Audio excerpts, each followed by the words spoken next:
गुप्त नवरात्र के पहले दिन सुनिए महाविद्या मां काली की कथा। जय श्री कृष्णा। राधे राधे। आप सभी को गुप्त नवरात्रि की हार्दिक शुभकामनाएं। आप सभी पर माता रानी की कृपा सदा सर्वदा बनी रहे, इसी मंगल कामना के साथ आज की वीडियो का शुभारंभ करती हूँ। गुप्त नवरात्रि के पहले दिन माता दुर्गा के शैलपुत्री रूप के साथ साथ 10 महाविद्याओं में से एक महाविद्या महाकाली की पूजा भी की जाती है। गुप्त नवरात्रि में 10 महाविद्याओं की पूजा बिल्कुल गुप्त रहकर की जाती है। जो भक्त उपवास रखते हैं, उनके उपवास का पता भी किसी को नहीं चलना चाहिए। कहा जाता है कि गुप्त नवरात्रि में जितना ज्यादा आप अपनी पूजा को गुप्त रखेंगे, यहाँ तक कि अपने घर की पूजन सामग्री को भी, उतना ही आपको आपकी पूजा या व्रत का पूर्ण फल प्राप्त होता है। आज की वीडियो के माध्यम से मैं आपको सुनाने वाली हूँ गुप्त नवरात्रि के पहले दिन सुनी जाने वाली माता काली की कथा। उससे पहले आपसे अनुरोध है, कमेंट बॉक्स में जय माता दी लिखकर अपनी हाजिरी जरूर लगाइए। आज की कथा आप शुरू से लेकर अंत तक जरूर श्रवण कीजिएगा। तो चलिए आज की कथा शुरू करते हैं। जय माता दी। काली का अर्थ है समय और काल। काल, जो सभी को अपने में निगल जाता है। भयानक अंधकार और शमशान की देवी। वेदों के अनुसार समय ही आत्मा है और आत्मा ही समय है। मां कालिका की उत्पत्ति धर्म की रक्षा और पापियों व राक्षसों के विनाश के लिए हुई है। काली को माता जगदम्बा की महामाया कहा गया है। मां ने सती और पार्वती के रूप में जन्म लिया था। सती रूप में ही उन्होंने 10 महाविद्याओं के माध्यम से अपने 10 जन्मों की झलक भगवान शिव को दिखा दी थी। शास्त्रों के अनुसार मां भगवती ने दुष्टों का अंत करने के लिए विकराल रूप धारण किया, जिन्हें मां काली के नाम से जाना जाता है। इनकी आराधना से मनुष्य के सभी भय दूर हो जाते हैं। पौराणिक कथा के अनुसार एक बार दारुक नाम के असुर ने ब्रह्मा जी को प्रसन्न किया। उनके द्वारा दिए गए वरदान से वह देवों और ब्राह्मणों को प्रलय की अग्नि के समान दुख देने लगा। उसने सभी धार्मिक अनुष्ठान बंद करा दिए और स्वर्गलोक में अपना राज्य स्थापित कर लिया। सभी देवता ब्रह्मा जी और विष्णु जी के धाम पहुँचे। ब्रह्मा जी ने बताया कि ये दुष्ट केवल स्त्री द्वारा मारा जाएगा। तब ब्रह्मा, विष्णु सहित सभी देव स्त्री रूप धरकर दुष्ट दारुक से लड़ने गए, परंतु वह दैत्य अत्यंत बलशाली था। उसने उन सभी को परास्त कर भगा दिया। ब्रह्मा, विष्णु समेत सभी देव भगवान शिव के धाम कैलाश पर्वत पहुँचे तथा उन्हें दैत्य दारुक के विषय में बताया। भगवान शिव ने उनकी बात सुन मां पार्वती की ओर देखा और कहा, हे कल्याणी, जगत के हित के लिए और दुष्ट दारुक के वध के लिए मैं तुमसे प्रार्थना करता हूँ। ये सुनकर मां पार्वती मुस्कुराए और अपने एक अंश को भगवान शिव में प्रवेश कराया, जिसे मां भगवती की माया से इंद्र आदि देवता और ब्रह्मा नहीं देख पाए। उन्होंने देवी को शिव के पास बैठे देखा। मां भगवती का वह अंश भगवान शिव के शरीर में प्रवेश कर उनके कंठ में स्थित विष से अपना आकार धारण करने लगा। विष के प्रभाव से वह काले वर्ण में परिवर्तित हुआ। भगवान शिव ने उस अंश को अपने भीतर महसूस कर अपना तीसरा नेत्र खोला। उनके नेत्र द्वारा भयंकर विकराल रूप वाली मां काली उत्पन्न हुई। मां काली के ललाट में तीसरा नेत्र और चंद्र रेखा थी, कंठ में कराल विष का चिन्ह था और हाथ में त्रिशूल व नाना प्रकार के आभूषण थे। वस्त्रों से वह सुशोभित थी। मां काली के भयंकर व विशाल रूप को देख देवता व सिद्ध लोग भागने लगे। मां काली के केवल हुंकार मात्र से दारुक समेत सभी असुर सेना जलकर भस्म हो गए। मां के क्रोध से संपूर्ण लोक जलने लगा। उनके क्रोध से संसार को जलते देख भगवान शिव ने एक बालक का रूप धारण किया। भगवान शिव शमशान में पहुंचे और वहां लेटकर रोने लगे। जब मां काली ने शिवरूपी उस बालक को देखा, तो वह उनके उस रूप से मोहित हो गई। वात्सल्य भाव से उन्होंने शिवजी को अपने हृदय से लगा लिया तथा अपने स्तनों से उन्हें दूध पिलाने लगी। भगवान शिव ने दूध के साथ ही उनके क्रोध का भी पान कर लिया। उनके उस क्रोध से 8 मूर्तियां हुई, जो क्षेत्रपालक कहलाईं। शिवजी द्वारा मां काली का क्रोध पी जाने के कारण वह मूर्छित हो गईं। देवी को होश में लाने के लिए शिवजी ने शिव तांडव किया। होश में आने पर मां काली ने जब शिवजी को नृत्य करते देखा, तो वे भी नाचने लगी, जिस कारण उन्हें योगिनी भी कहा गया। माता दुर्गा की 10 महाविद्याओं में माता काली को प्रथम महाविद्या के रूप में पूजा जाता है। माता काली का रूप भले ही भयानक हो, भक्तों को डराने वाला हो, लेकिन माता काली अपने भक्तों की सदा रक्षा करती हैं। जो भक्त निस्वार्थ भाव से इनकी पूजा करता है, श्रद्धा और विश्वास के साथ गुप्त नवरात्रि के दिनों में उपवास भी रखता है, माता काली की कृपा सदा ऐसे भक्तों और उनके परिवार को प्राप्त होती है। माता काली का स्वभाव बहुत ही जल्दी रुष्ट और बहुत ही जल्दी प्रसन्न होता है। गुप्त नवरात्रि के पहले दिन माता काली की पूजा करने के लिए माता काली को गुड़ का भोग अर्पित किया जाता है और माता काली को लाल रंग का फूल अर्पित किया जाता है। इसे भी माता खुशी खुशी स्वीकार करती हैं। जय मां महाकाली, जय मां शैलपुत्री। आइए अब श्रवण करते हैं माता शैलपुत्री की कथा। नवरात्रि के पहले दिन माता शैलपुत्री की पूजा का भी विधान है। तो चलिए इस कथा को शुरू करते हैं। स्वयंभू मनु की 3 पुत्रियां थीं, अकु, देवहूति और प्रसूति। इनमें से प्रसूति का विवाह दक्ष नाम के प्रजापति से हुआ। दक्ष को 16 कन्याओं की प्राप्ति हुई। इनमें से एक थी सती, जिनका विवाह भगवान शिव के साथ हुआ था। उन्हें किसी संतान की प्राप्ति नहीं हुई क्योंकि उन्होंने युवावस्था में ही अपने पिताजी के यहाँ देह का परित्याग कर दिया था। एक बार देवताओं की बड़ी सभा लगी हुई थी। दक्ष, जो सती के पिता थे, उस सभा के सभापति थे। जब दक्ष सभा में आए, तो सभी लोग उठकर खड़े हो गए। 2 लोग उठकर खड़े नहीं हुए, भगवान शंकर और ब्रह्मा जी। दक्ष ने सोचा, चलो, ब्रह्मा जी तो पिता हैं, वे खड़े नहीं हुए तो क्या हुआ, पर शंकर जी तो दामाद हैं और दामाद पुत्र के समान होता है। दक्ष ने सोचा, मेरे आने पर यह खड़ा नहीं हुआ, ये कितना उद्दंड है। मैंने तो अपनी मृगनयनी बेटी का विवाह इस मर्कट लोचन के साथ कर दिया। इसको तो कोई सभ्यता और शिष्टाचार ही नहीं। इस तरह से दक्ष ने भगवान शिव को बहुत अपशब्द बोले। अब प्रश्न उठता है, दक्ष की सभा में शिवजी उसके सम्मान के लिए क्यों नहीं उठे? तो इसका उत्तर है, शिवजी का उद्देश्य दक्ष का अपमान करना नहीं था। वे तो भगवान के ध्यान में ऐसे निमग्न बैठे थे कि उन्हें पता ही नहीं चला कि दक्ष कब आया। जब दक्ष अपशब्द कहने लगा, तब उनका ध्यान टूटा। तब उन्होंने देखा कि दक्ष अत्यंत क्रोधित होकर उन्हें अपशब्द कह रहा है। यही है आत्मनिष्ठ महापुरुष की पहचान। अगर अनजाने में कोई मर्यादा का उल्लंघन हो जाए, तो उसके परिणाम स्वरूप समाज तो कुछ न कुछ बोलेगा ही, परंतु महापुरुष उनकी बातों पर कोई प्रतिक्रिया नहीं देते। इसी तरह यहाँ भी दक्ष अपशब्द कह रहा है, लेकिन शिवजी अपने ध्यान में बैठे हैं। उन पर कोई प्रभाव नहीं पड़ा। उन्होंने कोई जवाब नहीं दिया। जब दक्ष ने देखा कि उसकी गालियों के बाद भी शिवजी पर कोई प्रभाव नहीं पड़ रहा है, तब उसने हाथ में जल लेकर शाप दे दिया, आज के बाद किसी यज्ञ में तुम्हारा हिस्सा नहीं होगा। भगवान शिव तब भी कुछ नहीं बोले। दक्ष ऐसा शाप देकर सभा से चला गया। उसके बाद नंदीश्वर को क्रोध आ गया। उन्होंने दक्ष को शाप दे दिया, मेरे आराध्य को अकारण शाप दिया। तू इतनी देर से मैं कर रहा है। मैं शिव का ससुर हूँ, मैं सभापति हूँ। अगले जन्म में इसको बकरे का जन्म मिलेगा, फिर जीवन भर मैं करेगा। ये बात हम सबके लिए भी एक सीख है।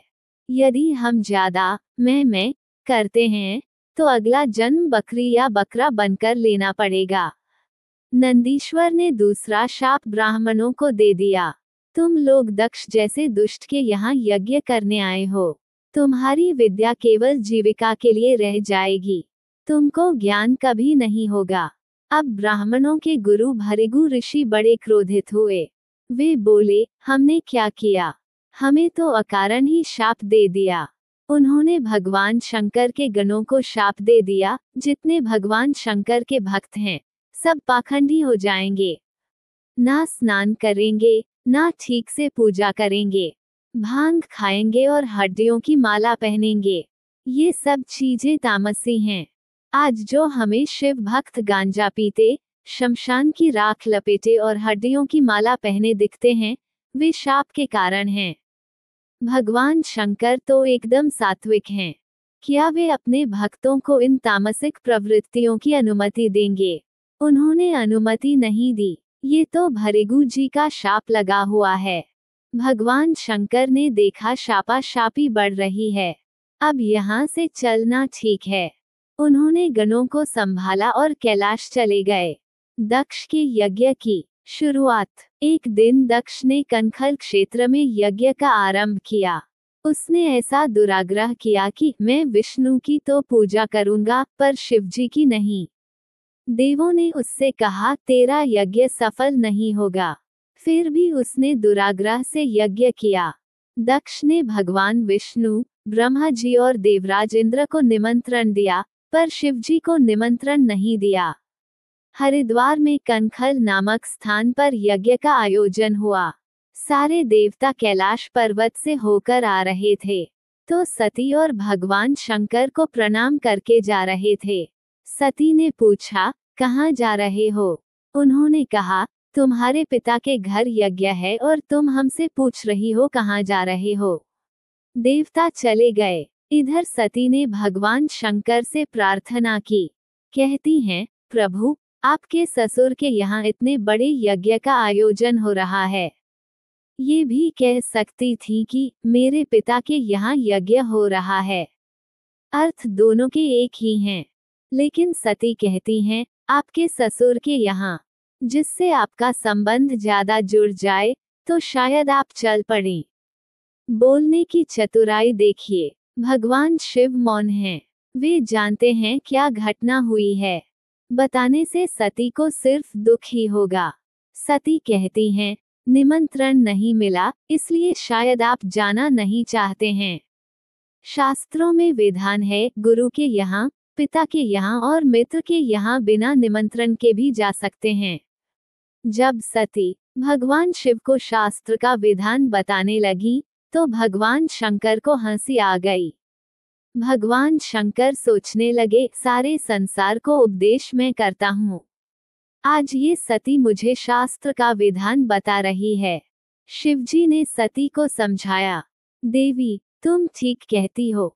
गुरु के यहाँ, पिता के यहाँ और मित्र के यहाँ बिना निमंत्रण के जा सकते हैं, पर यदि जानबूझकर निमंत्रण नहीं दिया गया हो, तो बिल्कुल नहीं जाना चाहिए, क्योंकि उसके अंदर कोई ना कोई भाव छिपा होगा।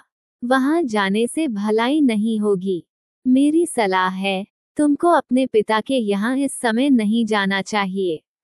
इतना कहकर भगवान शंकर मौन हो गए, क्योंकि उन्हें पता था, दक्ष की पुत्री है, अपनी बुद्धि बहुत चलाती है। पता था नहीं मानेंगी। सती के अंदर द्वंद्व चल रहा था। पति की याद आए तो अंदर, पिता की याद आए तो बाहर। समझ नहीं आ रहा था क्या करूं। ऐसे ही अंदर बाहर कर रही थीं। फिर उन्हें गुस्सा आ गया। भगवान शंकर की ओर लाल लाल नेत्रों से देखते हुए बिना बताए चल पड़ी। भगवान शंकर ने गणों को आदेश दिया, तुम्हारी मालकिन जा रही हैं, तुम भी साथ में जाओ। नंदी को ले जाओ और सामान भी ले जाओ, क्योंकि यह अब लौटने वाली नहीं है। देखिए, भगवान शंकर अपनी पत्नी को नहीं समझा पाए। ये दुनिया ऐसे ही चलती है। सती अपने पिता दक्ष के यहाँ पहुंची। उन्होंने देखा भगवान शंकर का कोई हिस्सा नहीं था। क्रोधित होकर उन्होंने अपने पिता से कहा, मूर्ख, क्या महादेव जैसे देवता इस दुनिया में हैं? दक्ष, तुझे छोड़कर इस विश्व में कौन ऐसा व्यक्ति होगा जो शिव का विरोधी होगा? कोई विष्णु का विरोधी हो सकता है, ब्रह्मा का विरोधी हो सकता है, पर शिव का विरोधी तो रावण भी नहीं था, कुंभकर्ण भी नहीं था, जरासंध भी नहीं था, हिरण्यकशिपु भी नहीं था। ये सब शिव भक्त थे। शिव इतने दयालु, इतने कृपालु हैं कि अपने भक्तों के लिए अपना सब कुछ दे देते हैं, अपना भी ध्यान नहीं रखते। तुमने उनका विरोध किया। शास्त्र में लिखा है, जहां गुरु का और भगवान का विरोध हो रहा है, तो कानों में उंगली लगाकर वहां से चले जाओ। जो सुनेगा और विरोध नहीं करेगा, उसको भी पाप का भागी बनना पड़ता है। सती कहती है, मैं तेरी जीभ तो नहीं काट सकती, पर अब मैं लौटकर कैलाश भी नहीं जा सकती। शिव तो परम दयालु हैं, वे तो स्वीकार कर लेंगे, परंतु दुष्ट दक्ष, ये शरीर तेरा दिया हुआ है। तेरे जैसे दुष्ट के दिए शरीर से मैं वहां नहीं जा सकती। वो मुझे दक्ष पुत्री कहकर बुलाएंगे, तो मेरे लिए मरने के समान हो जाएगा। इसके बाद सती ने भगवान शिव का ध्यान किया और यज्ञ की उत्तरी दिशा में बैठकर योग के माध्यम से अग्नि को प्रकट किया और अपने शरीर को भस्म कर दिया। अब तो हाहाकार मच गया। शिवजी के रुद्र यज्ञ का विध्वंस करने लगे। भृगु जी ने देवताओं को प्रकट किया और रुद्र गणों को मार मार कर भगा दिया। ये समाचार जब नारद जी को मिला, तो नारद जी ने भगवान शिव को बताया, प्रभु, सती की ये दशा हुई है। अब भगवान शिव को क्रोध आया। शिव जी को अपने अपमान पर क्रोध नहीं आया, पर आज सती का अपमान हुआ, तो भयंकर क्रोध आया। उन्होंने अपनी एक जटा उखाड़कर जमीन पर पटक दी। उससे एक विलक्षण पुरुष प्रकट हुआ, जिसके 3 नेत्र थे, भयंकर विशाल शरीर वाला था, हाथ में त्रिशूल लिए वीरभद्र भगवान थे। वीरभद्र ने शिव जी को प्रणाम किया और बोला, क्या आदेश है? शिव जी ने कहा, एक ही आदेश है, दक्ष को मार डालो, यज्ञ को विध्वंस कर दो। वीरभद्र जी उत्तराखंड होते हुए हरिद्वार की तरफ पहुंचे। अपराह्न का समय था, दोपहर के 3 बज रहे थे। यजमान लोग विश्रामशाला में थे, पंडित और देवता लोग यज्ञशाला में थे। वहां जाकर वीरभद्र ने यज्ञ को विध्वंस कर दिया। यज्ञशाला के डंडे उखाड़ दिए, बांसों से यजमानों, देवताओं और पंडितों की पिटाई की। यज्ञ में भगदड़ मच गई। वीरभद्र ने 4 लोगों को पकड़ लिया। एक तो यजमान दक्ष, दूसरा आचार्य भृगु जी, जो यज्ञ करा रहे थे, और 2 देवता, जो शिव के विरोधी थे, पूषा और भग। सबसे पहले दक्षिणा आचार्य को मिली। शास्त्रों में कहा गया है कि आचार्य को डबल दक्षिणा दी जाती है।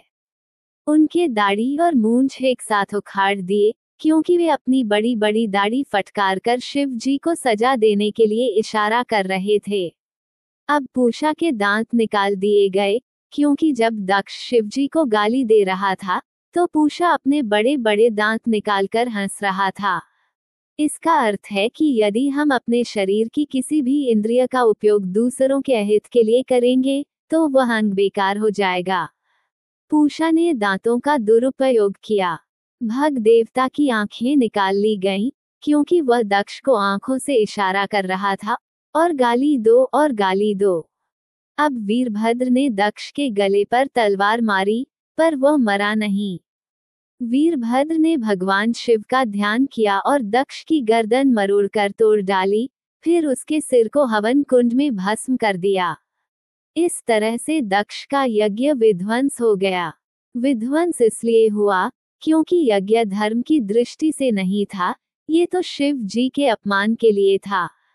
यहाँ सीखने की बात है, यदि किसी कार्य का आरंभ गलत भाव रखकर किया जाए, तो वह कार्य सफल नहीं होता।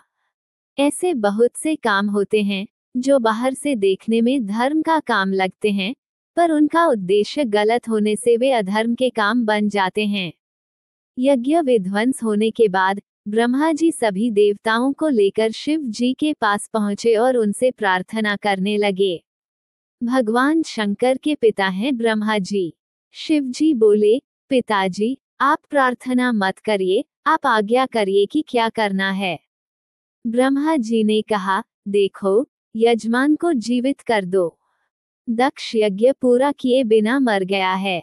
भृगु जी की दाढ़ी मूछ अभी तक नहीं आई है, उनको दाढ़ी मूछ आ जाए ऐसी व्यवस्था कर दो। पूषा को दांत मिल जाए, भग देवता को आंखें मिल जाएं। बस हम इतना ही मांगते हैं।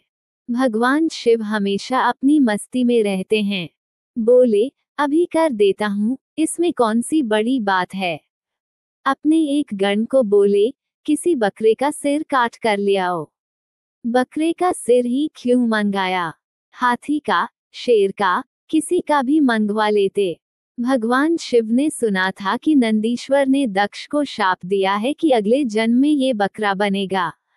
भगवान शिव ने सोचा, अगले जन्म में क्यों, इसी जन्म में बना देता हूँ। बकरे का सिर मंगाया और दक्ष के शरीर में जोड़कर उसे जीवित कर दिया। दक्ष जीवित हो गया। उसने भगवान की स्तुति की और क्षमा याचना की। सती माता ने फिर से पार्वती के रूप में जन्म लिया। फिर कठिन साधना की और भगवान शिव के साथ उनका विवाह हुआ। अब उनकी बुद्धि अडोल है। वे जानती हैं जो पहले हुआ वह ज्यादा बुद्धि लगाने के कारण हुआ। हर हर महादेव। जय माता पार्वती। अगर वीडियो पसंद आई हो तो हमारे चैनल को सब्सक्राइब करें। धन्यवाद।